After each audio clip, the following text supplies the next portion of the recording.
Bonjour à tous, je m'appelle Seni Andrian Jinaga, je suis étudiante du département d'éducation français de l'UNIMED, production orale élémentaire. Di sini saya akan menjelaskan materi, yaitu yang pertama adalah les salutations.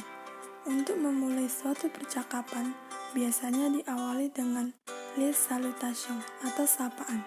Sapaan dalam bahasa Prancis dikategorikan dalam dua bagian, yaitu yang pertama adalah les salutations formelles yang digunakan dalam situasi resmi.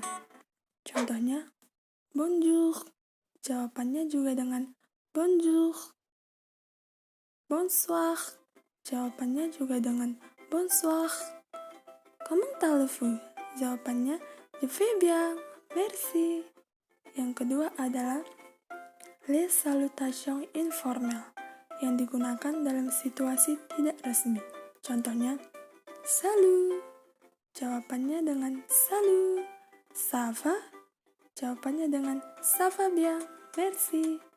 Comment vas-tu? Jawabannya juga dengan je vais bien, merci. Berikut ini juga saya akan memperkenalkan ungkapan bahasa Prancis yang digunakan dalam aktivitas perpisahan sebagai berikut. Au revoir, à plus tard, à bientôt, à demain, à tout à l'heure, bonne nuit. Di sini juga saya akan menjelaskan perbedaan antara bonsoir dan bonne nuit. Kalau bonsoir itu digunakan untuk memulai percakapan di waktu malam, tetapi kalau bonne nuit digunakan untuk mengakhiri percakapan di waktu malam.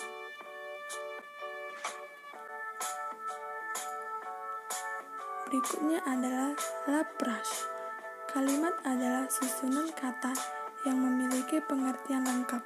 Di dalamnya terdapat unsur minimal 5 subjek dan predikat. Untuk menyusun kalimat yang berisi dialog perkenalan, terdapat beberapa hal yang dikuasai, yaitu yang pertama adalah les pronoms personnels sujet, yang kedua adalah verba untuk perkenalan, yang ketiga adalah les phrases presentatif, yang keempat adalah l'adjectif nationalité. Yang berikutnya adalah les pronoms personnels sujet. Les pronoms personnels sujet adalah kata ganti orang yang digunakan sebagai subjek. Subjek ini dibagi menjadi 3 bagian.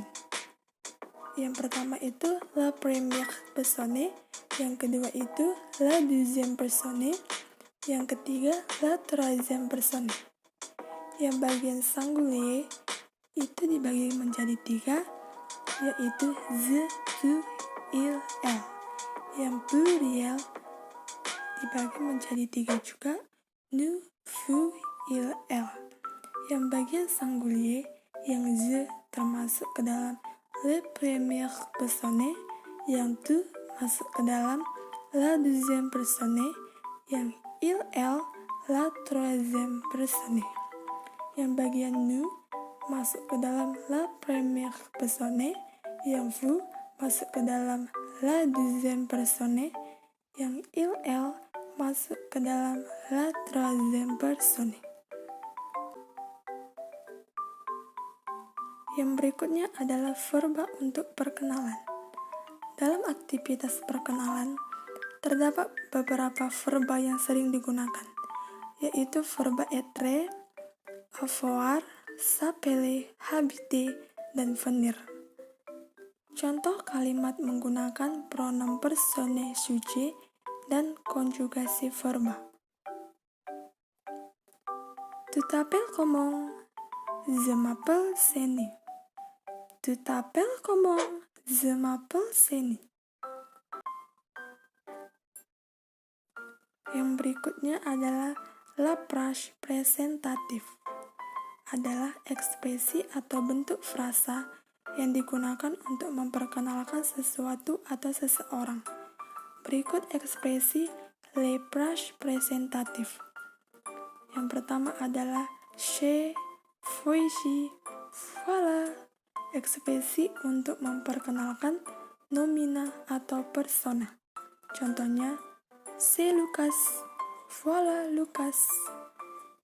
Yang kedua itu adalah il y a untuk menyatakan keberadaan nomina atau persona.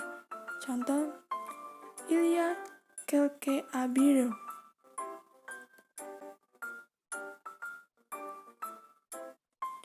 Yang berikutnya adalah l'adjectif nationalité.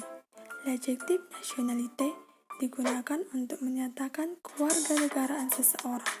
Di dalam bahasa Perancis, negara-negara di dunia digolongkan ke dalam 4 kategori, yaitu artikel le itu masuk ke yang negara berjenis kelamin maskula tunggal, dan la negara-negara yang berjenis kelamin femina tunggal, dan le negara-negara yang berbentuk jamak, dan negara-negara yang tidak menggunakan artikel. Untuk menyusun kalimat menggunakan les adjectifs de nationalité digunakan rumus berikut. Sujet plus être conjugué plus adjectif de nationalité. Contoh, Ariana est bronchée. Selanjutnya, dalam aktivitas perkenalan pembicara juga sering menyebutkan negara asalnya. Untuk menyebutkan negara asalnya digunakan rumus sujet plus verbe conjugué plus préposition de plus p. Contoh, je viens de France, je suis français. Sekian materi dari saya. Merci beaucoup. Au revoir.